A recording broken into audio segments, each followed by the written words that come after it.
Okay, hello Tatyana. So you are now in Grande Prairie in Alberta. Hello, yes, I'm in that area. Could you explain who you are and how you ended up being in Alberta? Uh, well, I am a lady from Ukraine. I moved to Alberta when the war in Ukraine started. Just because my sister lives here, she got married to a Canadian man, and she moved 4 years ago. So since we are very close, that's why I moved there too. Actually, I just my town is Spirit River at the moment. Grand Prairie is just the closest something bigger that people could find because Spirit River is a very small town that you can barely find on Okay. map. Yeah, and well, so I moved here because of my sister, and I didn't have like too much to think where I would go after the war. If I forgot how to fly, if I fell from the sky, when it's all said and done, would you follow me down? Would you follow? I've been working as an administrative manager in Ukraine for 14 years, and now I'm working as a bookkeeper, and at an automotive shop. Well, that's. I have a daughter. She's Yeah. 12. Who lives with me. Okay. So right now you live at your sister's house, or you have your No, own apartment? I do rent a house, and that's where I live.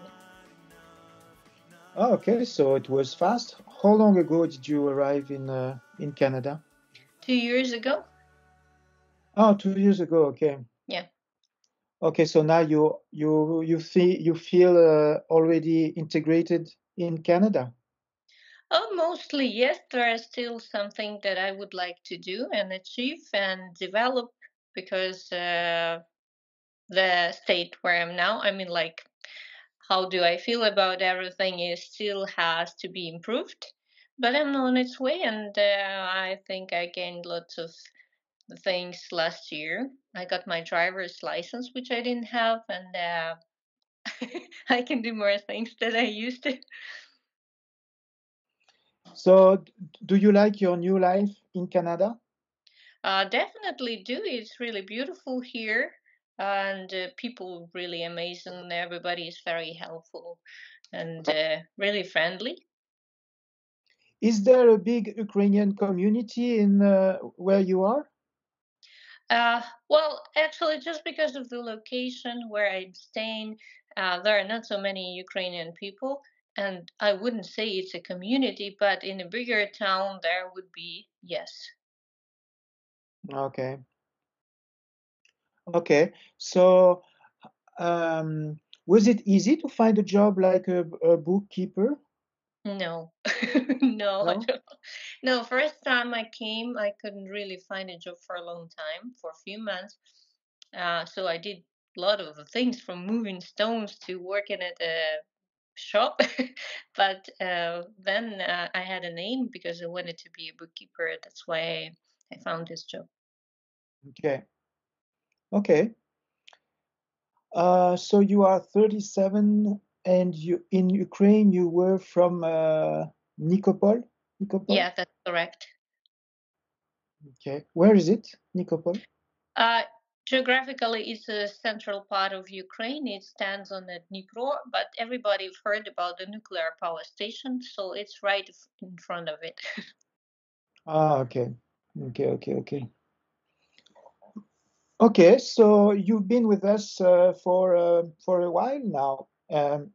Did you have some experience with meeting or discussing with clients in our agency? Yeah, that's true. And to be sincere, I wouldn't call that success because there were not so many requests as I would think, and few of them that I've had, and they were just different, and we didn't get along well. So I don't like to stretching things if they don't work. Okay. Okay. Yeah. So, what are your criteria for a man? What kind of man are you looking for? Uh, Someone who knows what he wants, first of all, and someone who knows that he wants to be with me, not just with anybody. Who is okay with all this distance thing? Because I realize if it's in Canada, then it has to be also traveling. Uh, if it's somewhere closer, again, I don't see anybody around me, so I guess there would be some kind of traveling anyway. Someone who'd be fine with me having a daughter, of course.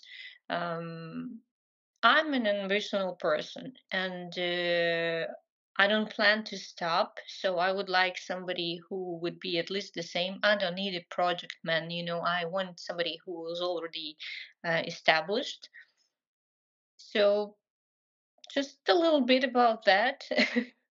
And of course, good Uh, in communication that, sorry for interrupting, good in communication that we could solve all the questions we're getting, like through the processes. I understand that relationship is not only something perfect and great, but somebody who'd be willing to discuss things and to go through it. okay. You say you have lots of ambition. What do you mean exactly? You want to open a business? You have some business ambition, or what kind of ambitions? Well, it's not just about business, it's mostly about development. I think I wouldn't be able just to sit and do nothing, but I mean, mostly about the development part. If it's business, it would be fine, yes, but you have to realize, like, if man doesn't provide for a lady, then yeah, I would be doing business, but what, why would I need a man then if I'm working more than him? Hmm. Okay.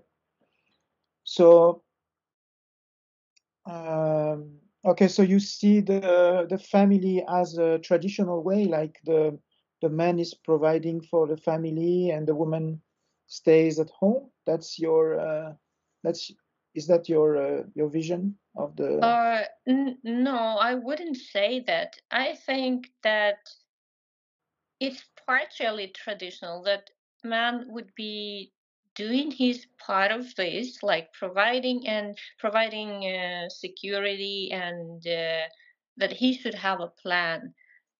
And I would support this plan. That would be the part of a traditional uh, way of being in a family. But for me, I think I would like to do something.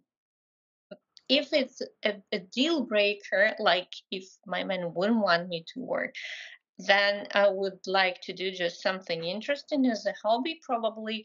But if it's not, then I would like to have my own source of income. Mhm. Have you noticed some difference of mentality in Canada compared to Ukraine? Already 2 years now living in Canada. You mean difference about the life or about people? About, for example, the relationship between men and women, or the behavior of men, Canadian men compared to Ukrainian men. Oh, yes, obviously. Uh, I would say that Canadian men are more family oriented, and they do care really more about family and about the kids, and more friendly, more polite. They have more boundaries, and they are willing to talk more than Ukrainian men. But Ukrainian men are just because of their mentality, which was built through hundreds of years, that it's just making difference. But here is just not the same. Okay. Okay. So your daughter, she's going to school. What can you say about your daughter? What's She's 12 and she's going to school. Now she's in grade 5. Just because she would be in a grade 6, but because she didn't speak English at the very beginning, and also she had to accommodate somehow. And her cousin, he was in this grade, so we just left her there.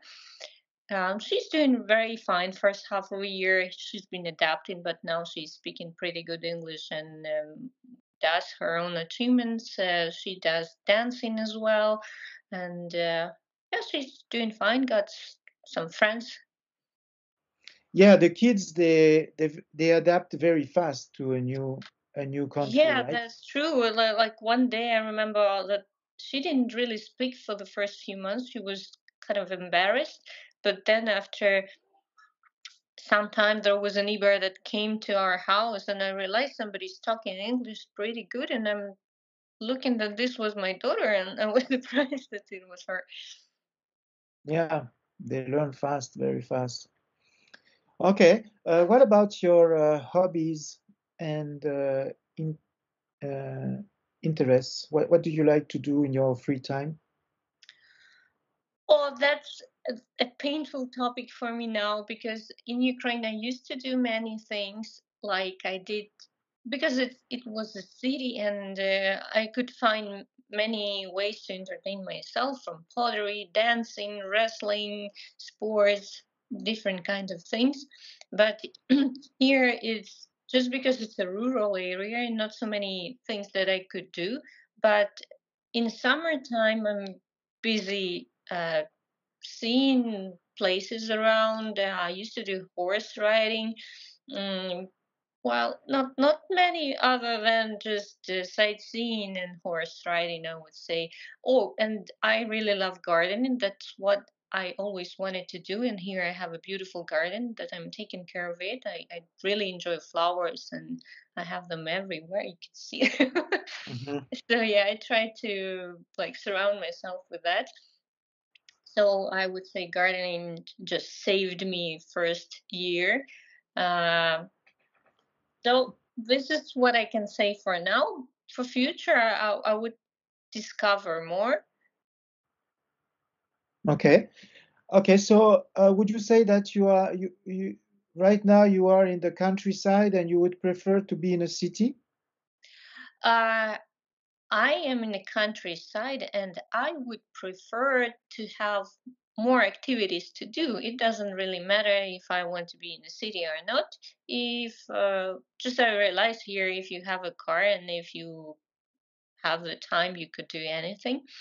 But for me, I'm a little bit limited and still don't know so many things. You know, it's just that you have to go out and see more and know what's there.